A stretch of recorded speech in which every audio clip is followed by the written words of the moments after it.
Let me ask you something that might sound simple at first, but it could change how you live your life. Who do you allow into your inner world?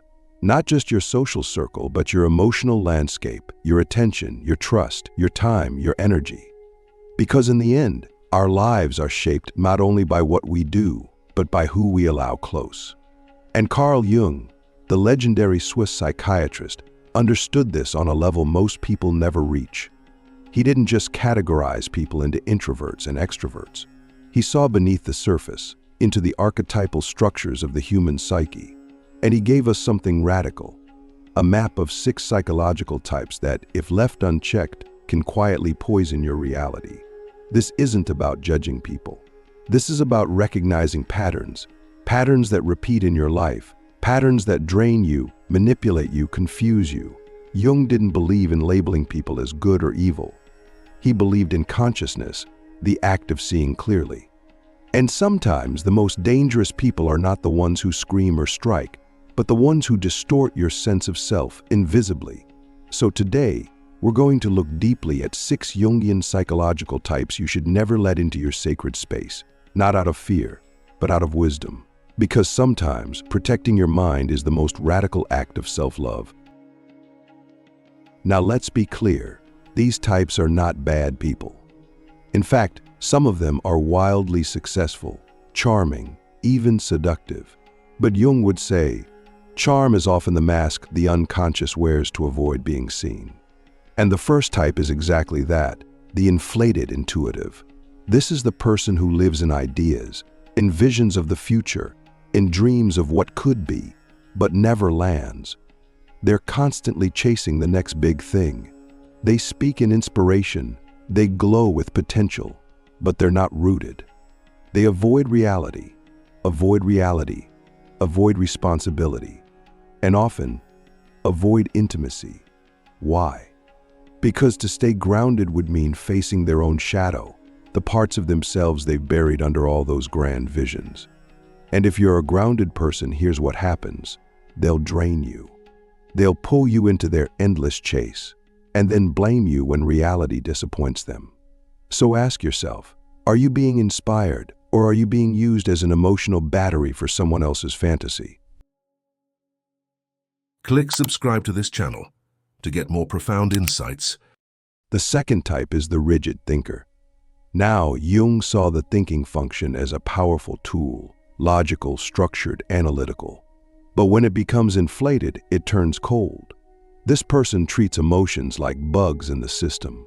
They dismiss nuance. They weaponize logic. They'll make you feel like you're irrational for having feelings, like your intuition is flawed, or that your soul doesn't make sense. They're the ones who say things like, you're overreacting, or let's be objective, even when you're bleeding inside. And if you're an emotional or intuitive type, this person will make you question your own reality. Jung would say, this is a classic case of the inferior feeling function getting repressed, and it always leaks out sideways. These people often implode in private, but explode in subtle ways, sarcasm, passive aggression, or emotional withholding. So here's a question. Have you ever let someone convince you that your sensitivity was a weakness, instead of the superpower it is? Now we get to the dominating sensing type. These are the people absolutely addicted to the material world, what's tangible, what's visible, what's now. They're practical, efficient, often successful, but they lack vision.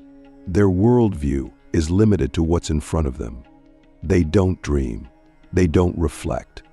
They value productivity over presence. And when you try to talk about something deeper, your inner world, your spiritual questions, your existential angst, they shut it down. Not because they hate you, but because they don't know how to feel what can't be touched. Jung saw this as the shadow of the inferior intuition, buried so deep it becomes threatening. And if you're a visionary, a dreamer, a spiritual seeker, this person will flatten you. You'll start shrinking your soul to fit into their structure, and over time you'll forget who you are. So ask yourself, have you ever sacrificed depth for stability and called it love?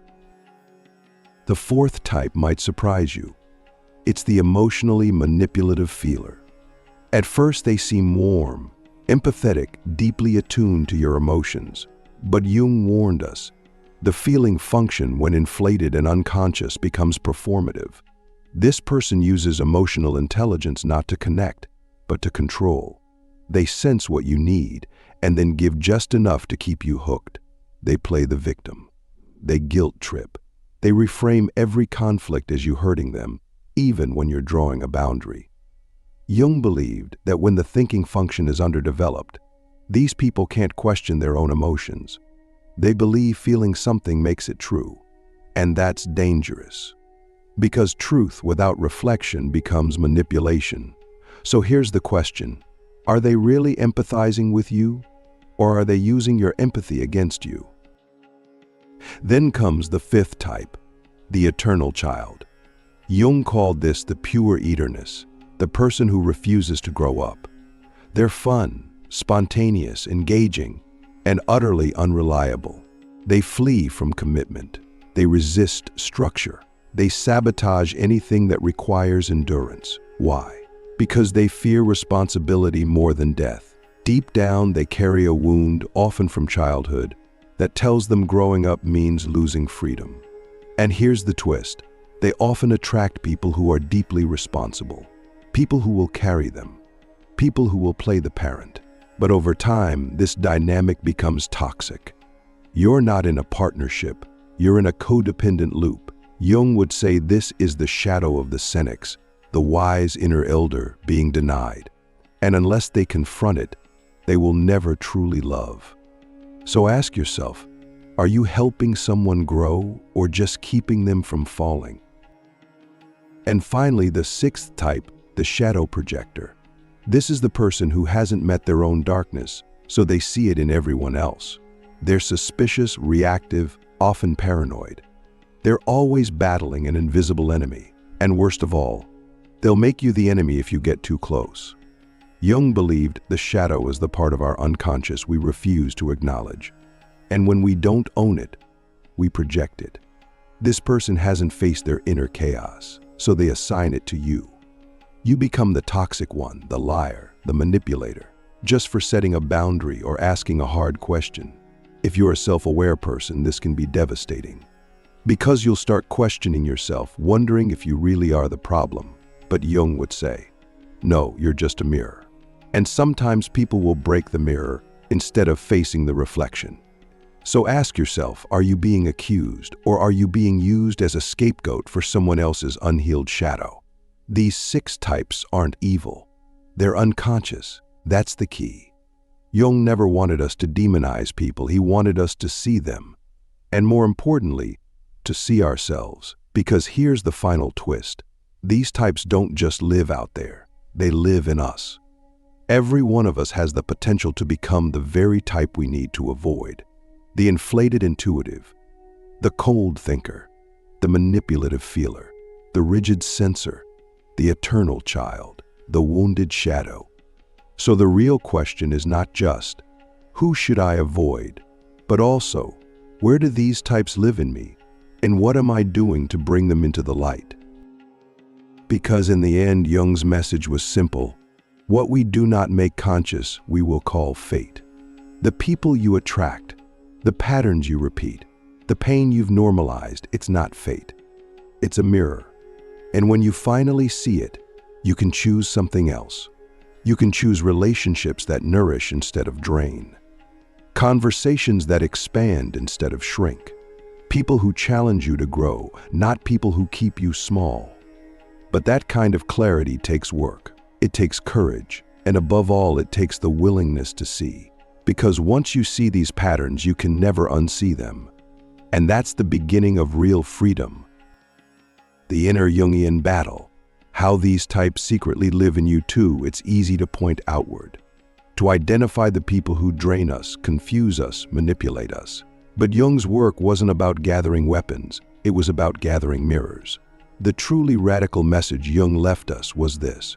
Everything you meet in another is a reflection of something unacknowledged within yourself.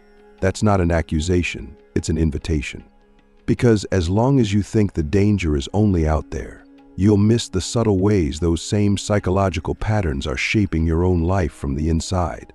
So when we talk about the 6 psychological types you should never let in, we're also talking about the 6 types you should never let take over within you. Let's start with the inflated intuitive. Maybe you know someone like this, always chasing the next big idea, never finishing a project, addicted to potential but allergic to reality. But now ask yourself, have you ever used vision as an escape? Have you ever stayed in the dream phase because executing it might expose your fear of failure? Jung said the intuitive type, when unconscious, becomes ungrounded, floating in a fog of future possibilities, disconnected from the present. And we've all been there. That moment when you confuse planning with progress, or when you keep working on it just to delay the moment of truth. The cure: grounding, discipline, bringing the abstract down into your body, your calendar, your breath, because real vision requires roots. Then there's the rigid thinker. Maybe someone in your life dismisses emotions, overanalyzes everything, or hides behind intellect. But again, look inward. When did you last use logic as a shield against vulnerability? Have you ever weaponized rationality to avoid admitting you were hurt? Jung saw thinking as a beautiful function, precise, clear, structured, but when it's overdeveloped and unbalanced, it becomes brittle. It loses touch with the soul. And many of us, especially those who've experienced emotional pain, build these ivory towers of intellect to protect ourselves. The challenge is learning to come down, to feel what doesn't make sense, to risk looking irrational in the pursuit of truth. Because not everything that matters is measurable. The dominant sensing type lives in all of us too, especially in moments of fear, when we cling to what we can see, touch, and control, and reject anything that can't be proven. Think about it. How many times have you ignored your intuition because it didn't make sense? How many times have you chosen the safe path because it felt more real than the unknown? Jung warned us, when sensing dominates, we become prisoners of the present. We lose imagination. We stop listening to the whispering voice inside that says, "There's more." So if you've ever silenced your inner mystic in favor of the obvious, know this: you're not being practical, you're being scared. There's a difference. Now let's talk about the emotionally manipulative feeler. That sounds harsh, but here's the truth. We've all done it. Every one of us has, at some point, used emotion to get what we want. Maybe you guilt-tripped someone without realizing it. Maybe you told a half-truth to avoid conflict. Maybe you cried not because you were hurt, but because you couldn't say what you needed. Jung would say this is the shadow of the feeling function. When we haven't learned to own our emotions honestly, they start acting through us unconsciously. The work here isn't to suppress emotion, but to refine it, to feel deeply and communicate clearly. Because real empathy doesn't require strategy, it requires truth. The eternal child, the pure eterness, is one of Jung's most haunting archetypes, and it lives in us whenever we resist responsibility. Think about it. How often do you fantasize about escape? About a life with no obligations, no consequences, just freedom? That's not always unhealthy. But when it becomes a pattern, when you sabotage stability because it feels like a trap, you're not chasing freedom, you're avoiding growth. Jung believed that maturity isn't the death of the child, but its evolution. The goal isn't to kill your spontaneity, it's to give it structure. To become the adult who can protect your inner child, not indulge it endlessly. So the next time you want to run, ask, am I choosing freedom, or am I fleeing from the discomfort of becoming whole? And finally, the shadow projector. This one is the hardest to face, because it's the one we most often deny. Have you ever been triggered by someone for no logical reason? Have you ever hated a trait in someone else, only to realize it's something you're repressing in yourself? That's projection. Jung said the shadow is 90% projection, and until we own it, we'll keep seeing our disowned parts in others. That's why healing your shadow is one of the most liberating things you can do. Because once you own your anger, your envy, your ego, you stop needing to fight it in everyone else. You stop being reactive. You become free. So ask yourself, who triggers me, and what part of myself do they reflect? Here's the ultimate insight, the one Jung whispered through every page of his work. Wholeness is not perfection. Wholeness is integration. You are not here to be flawless. You are here to be fully conscious, to see every part of yourself clearly, light and shadow, strength and weakness, wisdom and wound. The danger is not in having a shadow, it's in pretending you don't. And the people we attract, the ones we let in, are often mirrors showing us who we are and who we've refused to become. So the next time you meet one of these 6 types, don't just ask, should I let them in? Ask also, what are they here to teach me about myself? The alchemy of awareness, turning psychological traps into conscious power. When we begin to see these psychological patterns not just in others but within ourselves, something extraordinary happens. Awareness becomes alchemy. What once caused suffering begins to transform into insight. Jung called this process individuation, the lifelong journey of becoming who you truly are by integrating the unconscious into consciousness. And that means taking those same 6 psychological traps, those types we were once told to avoid, and working with them. Because the truth is, every shadow contains a seed of power, if you're willing to face it without flinching. The question is not whether these types exist in your life. The question is, what will you do with that knowledge? Will you use it to judge others or to liberate yourself?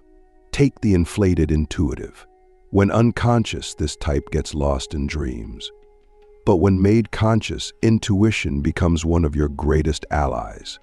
It allows you to read between the lines of life, to see what others miss, to sense what's coming before it arrives.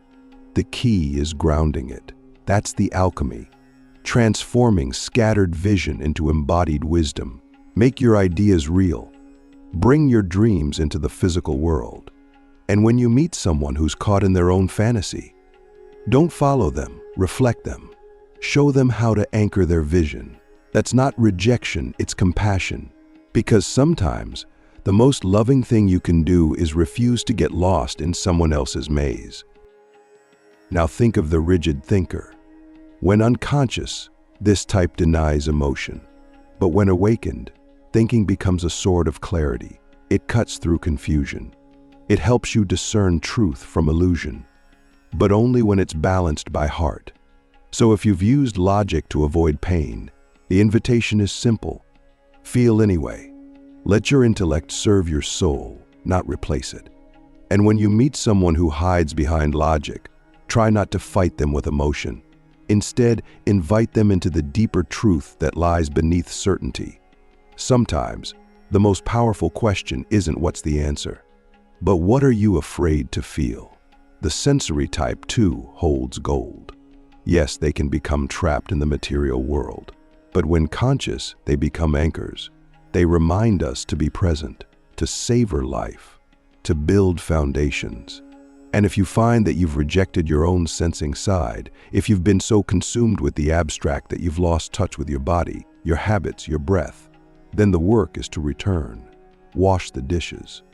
Walk barefoot. Taste your food.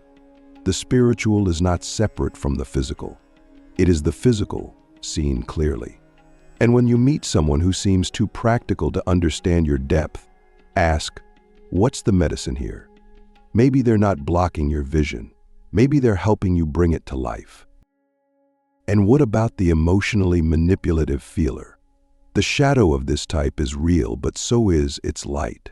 When conscious, the feeling type can love with incredible depth, hold space with compassion, and sense what words can't express.